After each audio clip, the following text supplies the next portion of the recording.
to Healthy Mo's YouTube channel. My name is Naomi, and today I'm going to be talking to you about the chakras. And I have my handy dandy companion here. This is the Essential Guide to Chakras. It's an amazing book about everything related to the chakras. So this, and also my yoga teacher training, has given me some more information and knowledge just about the chakras. And I think it's important to share because we know so much about our physical bodies, but we don't really know as much about our energetic body. And that's what the chakras are related to. They are the energetic centers of our bodies, and they play a vital role in our physical, emotional, and spiritual well-being.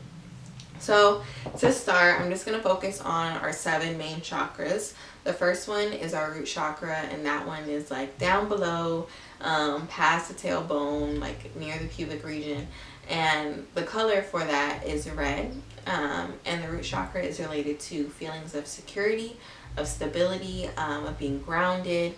And it's important that that one is balanced before you do any of the other ones, because that's the one that's really going to give you that stability. If you're feeling insecure, if you're feeling like a lot of distrust, or you're not sure about like your place in the world, then the root chakra is one that you really want to work with. The one above that is our sacral chakra, and that's near like our sacrum, our low back, our low belly. And that color is orange. It's related to sensuality, sexuality, creativity. And mainly it's about being able to flow. If you think about it, when you're like in a creative flow, like you're moving with things, you're able to change. If you ever find yourself really stagnant, you're kind of stuck in your ways, you're like maybe even scared of change, I would recommend, working with that sacral chakra to push through that. And then above that is our solar plexus chakra, and the color for that is yellow. I like to call it the power center. It is where we get our confidence from, that like I am this or I am that. And I love it too, because I think about that when I'm doing some crunches and some abs, because instead of being like, oh my God, I hate doing abs, there's just so much, I'm like, oh, I'm activating my confidence, I'm activating my power. So just really think of it, from that way, and then it may change your ab experience. I digress. Anyways, next up we have the heart. The color for the heart is green, and that's related to love and compassion and service, relating to others. If you have a broken heart, if you've endured any type of heartbreak, you definitely want to work with the heart chakra to find healing, and to just move through it. And then above that we have the throat chakra. The color for that is blue, and it's related to our voice, how we express ourselves, our speech. If you find yourself in a space where maybe you're talking too much, then it's good to practice silence, and that can help balance out your throat chakra. And then above that we have our third eye chakra, which is right in between the eyebrows. And the color for that is indigo, and that's related to our intuition. That's that vibe that we feel if something's off. That's also where we get our vision from. So if you're trying to manifest something or really get in tune with your third eye chakra. And then last but not least, we have the crown chakra, which is right at the top of our heads. The color for that is purple. That's related to the heavens, to God, to the universe, and just feeling all of that divine guidance. And that is, our top chakra.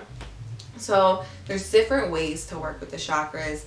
You can do yoga poses, meditation. You can do energy work like Reiki, which is one of my personal favorites for working with my chakras and getting them balanced and just getting it all together.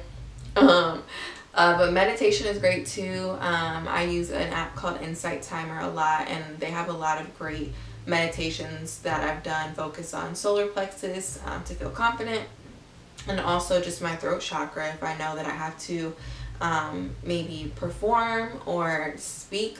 I do that so that I feel like I'm able to express myself with confidence and with ease. And then some other ways to work with the chakras are through journaling, also through drawing. This book includes a lot of exercises related to journaling and drawing, some really good prompts, and some questions that are like, whew, very deep. So yeah, if you want more of that, I'll put the link to this book below. But before I go, I did want to share just a few affirmations that you can take with you if you want to work with your chakras and maybe activate them and enhance them. So if you're working with the root chakra, simply, you know, place your hand near there and just say, I'm grounded. And then for your sacral chakra, say, I am creative. Your solar plexus, I am confident. Your heart, I am loved. Your throat chakra, I am fully expressed. Your third eye chakra, I am intuitive. And then your crown chakra, I am divine. So that's all I have for you guys about the chakras. If you want to learn more, if you have any questions, feel free to comment below. And again, check out that book. I will include it in the description for you. And if you enjoyed this video, please be sure to like and subscribe. Thank you so much for watching, and I hope you have a beautiful day. Peace.